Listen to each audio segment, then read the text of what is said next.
प्रेग्नन्सीची सकाळ कशी असायला हवी? तुम्ही सकाळी उठल्यावर थंड पाणी पिता का? थांबा. Welcome to doctor mummy tip series day 4.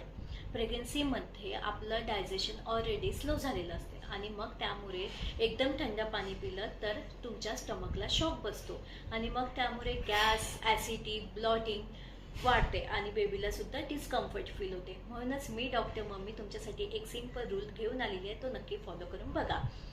बेडसाईडला पाणी ठेवा.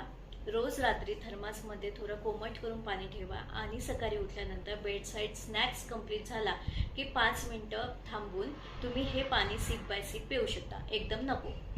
जर तुम्हाला ॲसिडिटी नसेल तर तुम्ही त्यामध्ये 2 ते 3 ड्रॉप लिंबू टाकू शकता, जेणेकरून तुमची एनर्जी लेवल एकदम वाढेल. इन्स्टंट एनर्जी लेवल तुम्हाला भेटेल. हायड्रेटेड मा हेल्दी बेबी.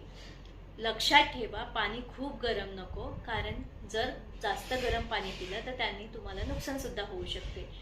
कोमट पाणी म्हणजे डिटॉक्स बॉडी, कॉन्स्टिपेशन कमी, मॉर्निंग सिकनेस कमी आणि एनर्जी लेवल जास्त. म्हणूनच हे नक्की ट्राय करा.